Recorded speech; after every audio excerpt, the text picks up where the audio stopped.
sesuatu yang sudah disahkan oleh DPRA yang seharusnya itu juga berlaku, ya kan? Karena kenapa? Kewenangan membatalkan kanun ini kan tidak ada di tangan pemerintah pusat, karena pasca putusan Mahkamah Konstitusi tahun 2016, Kementerian Dalam Negeri tidak bisa membatalkan sebuah kanun, ya kan?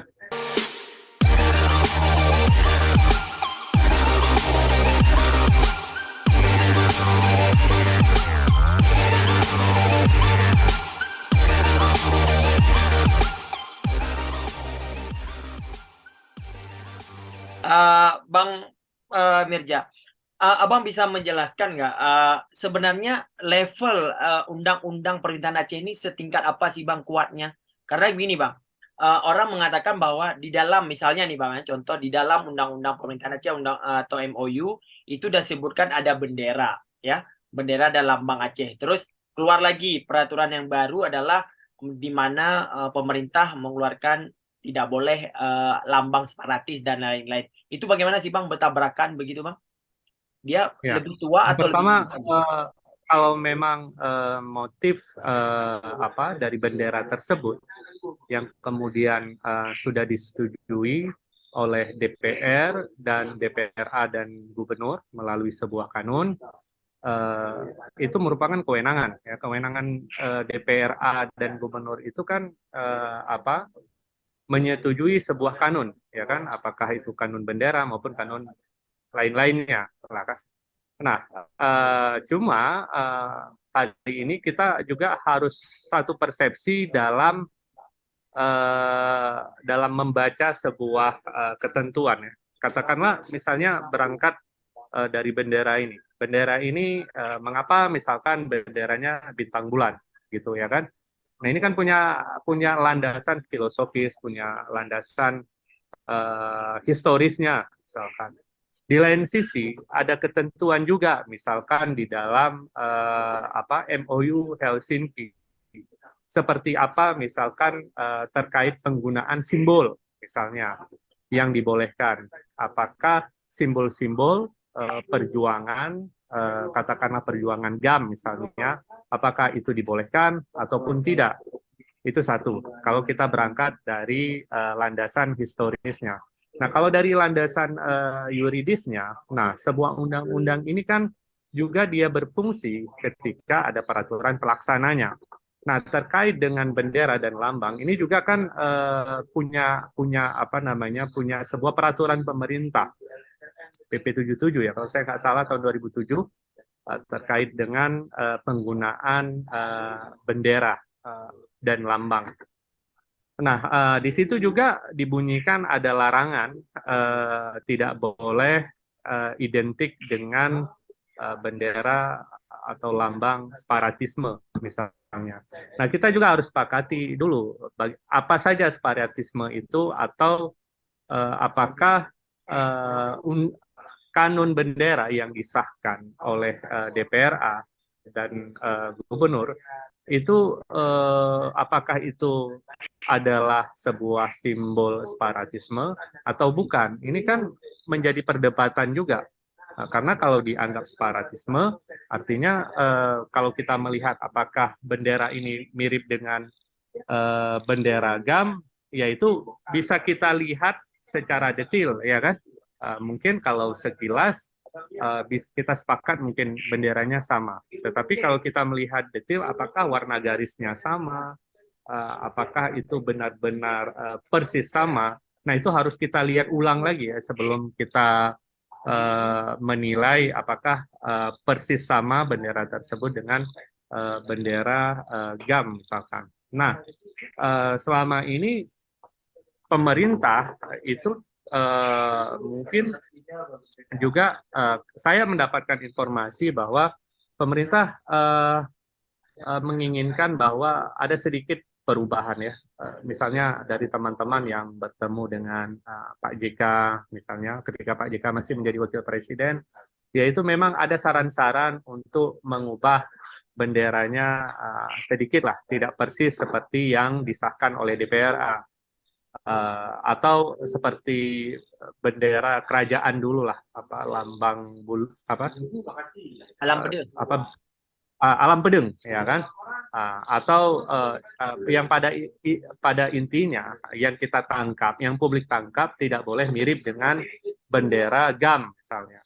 Nah, nah ini apakah keinginan antara pemerintah, kemudian apa yang diinginkan oleh peraturan pemerintah itu, dan keinginan DPRA sudah ketemu atau belum? Nah, sejauh ini kita melihat, nah, tiga pandangan ini belum ketemu. Keinginan pemerintah, peraturan pemerintah sendiri gitu kan, dan teman-teman DPRA belum ketemu. Nah, di sini perlu kebijaksanaan kita bersama juga, yang melihat sesuatu itu bisa jadi kita mungkin tarik lagi ke apa namanya, ke MOU Helsinki-nya yang menjadi spirit dari apa yang kita rasakan hari ini. Apakah dimungkinkan atau tidak dimungkinkan? Nah, itu mungkin harus kita membaca kembali, dan kemudian paling tidak kita punya persepsi yang dekat lah dengan apa yang disebutkan oleh MOU Helsinki itu. Katakanlah kita mungkin nggak harus serasi dalam mempersepsikan hal-hal yang terkait dengan pengaturan simbol misalnya. Nah, itu bisa kita diskusikan kembali. Saya pikir itu kan politik hukum juga pada intinya. Sesuatu yang sudah disahkan oleh DPRA, yang seharusnya itu juga berlaku, ya kan? Karena kenapa? Kewenangan membatalkan kanun ini kan tidak ada di tangan pemerintah pusat. Karena pasca putusan Mahkamah Konstitusi tahun 2016, Kementerian Dalam Negeri tidak bisa membatalkan sebuah kanun, ya kan? Nah, akan tetapi Mendagri, maksud saya Mendagri tidak bisa membatalkan sebuah kanun. Tetapi Mendagri di dalam Undang-Undang Pemerintahan Daerah memiliki kewenangan untuk memonitor atau mengharmonisasi ketentuan peraturan daerah atau kanun yang kemudian dikonsultasikan oleh pemerintah daerah, DPRA, dan pemerintah Aceh terkait dengan produk kanun yang disahkan bersama. Nah, di situ kan baru dilihat apakah bertentangan nggak dengan asas-asas hukum. Misalkan sebuah aturan itu tidak boleh menyimpangi aturan yang lebih tinggi misalkan, atau sebuah aturan yang khusus bisa menyimpangi aturan yang umum. Kan itu ada adigium hukumnya, ya. Lex specialis derogat legi generalis, lex superior derogat legi inferior, lex posterior derogat legi priori. Jadi aturan yang baru menyampingkan aturan yang lama. Jadi kita harus melihat sebuah bangunan hukum itu secara utuh, dan ketika kita merasa ada hal-hal yang tidak harmoni, maka kita kembali kepada asasnya sebagai fondasi pemikiran bangunan hukum itu sendiri. Saya kira seperti itu. Ya, Bang Mirja. Berarti kan di dalam undang-undang, di dalam hukum Indonesia adalah ada undang-undang dasar, undang-undang, terus baru turunannya peraturan pemerintah, peraturan presiden, dan lain-lain, Bang, ya. Apakah di dalam undang-undang itu bisa dibatalkan atau disangkut pautkan dengan peraturan pemerintah atau peraturan presiden, Bang? Ya, misalkan ya tadi benar yang Bro Dedi sampaikan. Jadi dalam hierarki peraturan perundang-undangan itu kan ada tata urutannya. Misalnya kita membaca pasal 7 ayat 1 Undang-Undang Nomor 11 Tahun 2012 tentang tata cara pembentukan peraturan perundang-undangan. Yang undang-undang ini sebenarnya juga sudah diubah menjadi Undang-Undang Nomor 13 Tahun 2022 kalau saya nggak keliru, ya. Ya, di situ disebutkan bahwa hierarki peraturan perundang-undangan secara formal ada undang-undang dasar yang pertama, yang kedua TAP MPR, yang ketiga undang-undang dan peraturan pemerintah pengganti undang-undang, yang keempat peraturan pemerintah, kemudian peraturan presiden, dan yang terakhir adalah peraturan daerah, provinsi, dan peraturan daerah, kabupaten, dan kota. Di ayat selanjutnya dijelaskan bahwa ada peraturan perundang-undangan yang tetap diakui, tetapi sepanjang diperintahkan oleh aturan yang lebih tinggi atau dibentuk dengan kewenangannya. Kan seperti itu bunyi undang-undangnya. Nah, kalau kita melihat di dalam sebuah hierarki peraturan perundang-undangan, maka kanun ini kan sama dia dengan peraturan daerah. Tata urutannya sama dengan peraturan daerah. Tetapi ada teori yang mengatakan bahwa sebuah tata urutan peraturan perundang-undangan ini tidak hanya dilihat dari segi formalnya saja, tetapi juga dapat dilihat dari segi fungsionalnya. Nah, misalkan Undang-Undang Pemerintahan Aceh terkait dengan pengaturan lebih lanjut dalam artian sebagai aturan pelaksananya. Nah, Undang-Undang Pemerintahan Aceh membunyikan diatur lebih lanjut dengan Kanun Aceh. Nah, maka kalau kita melihat diatur lebih lanjut dengan Kanun Aceh, di situ secara fungsional, maka yang berlaku adalah kanun tersebut, karena memang diperintahkan oleh undang-undang untuk diatur oleh kanun, gitu kan. Nah, sekalipun kalau kita lihat dalam hierarki secara formal, kanun itu dia di bawah peraturan pemerintah.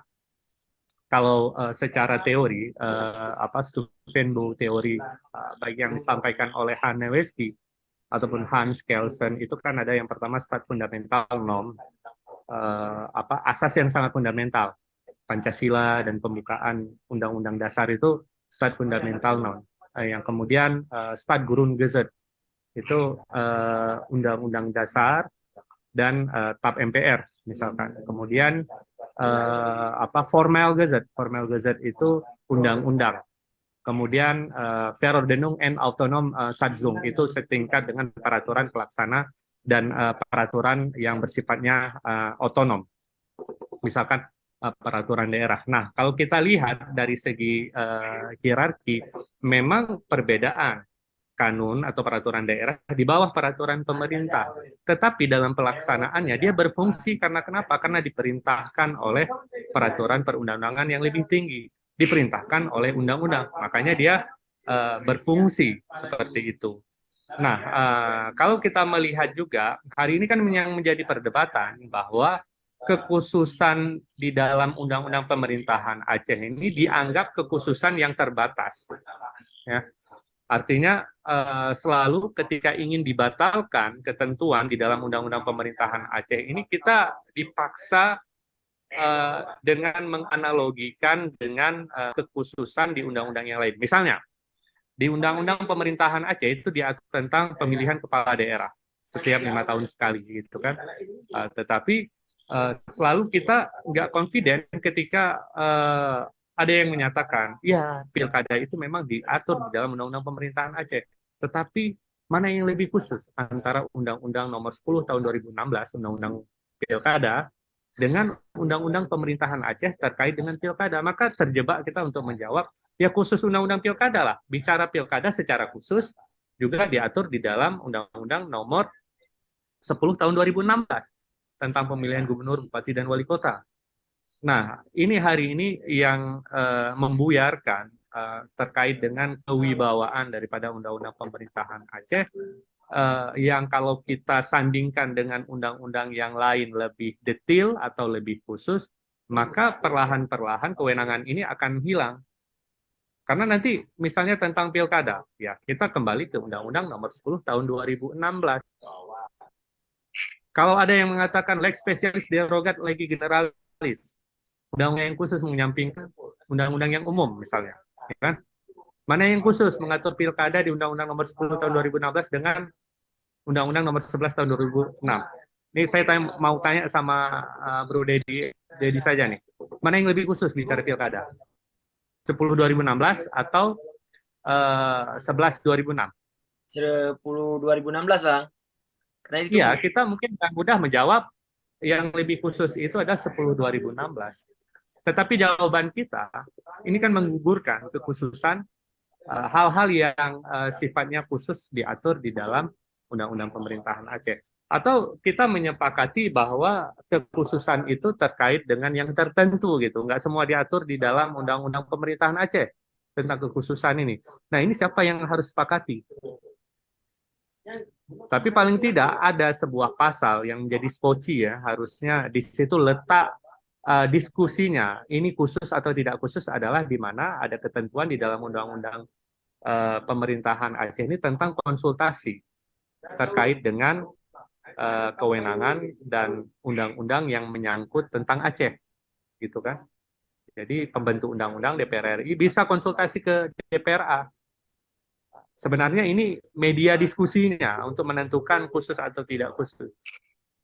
Tapi hal-hal ini nggak pernah dilakukan semenjak Undang-Undang Pemerintahan Aceh. Saya nggak tahu apakah pernah dilakukan, tapi sepanjang yang kita cermati, yang kita dapatkan informasi, kita sebagai masyarakat belum pernah mendapatkan informasi DPR RI konsultasi terkait dengan perubahan pasal-pasal yang ada di dalam peraturan perundang-undangan. Nah, pada akhirnya melahirkan ketentuan-ketentuan yang menegaskan bahwa undang-undang, misalnya undang-undang tentang pertambangan, tentang mineral, pertambangan dan batu bara, kemudian undang-undang pilkada, di situ kan juga ditegaskan bahwa undang-undang ini juga berlaku di daerah khusus dan istimewa. Misalnya termasuk di Provinsi Aceh berlakunya, sepanjang tidak diatur hal-hal tersebut, gitu kan? Sepanjang tidak diatur. Nah, hari ini yang menjadi persoalan hal tersebut diatur, tetapi kok diindahkan juga, gitu kan?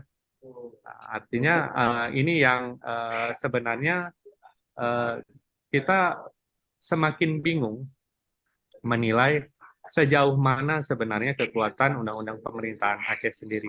Nah, mungkin ini menjadi motif juga ikhtiar dari masyarakat Aceh atau juga para pemangku kepentingan, barangkali dengan kita merevisi ini, semua kita membaca kembali ketentuan yang ada di Undang-Undang Pemerintahan Aceh dan punya kesadaran kolektif untuk menjaga kepentingan Aceh, kekhususan dan keistimewaannya. Gitu, Bro. Oke, Bang. Mungkin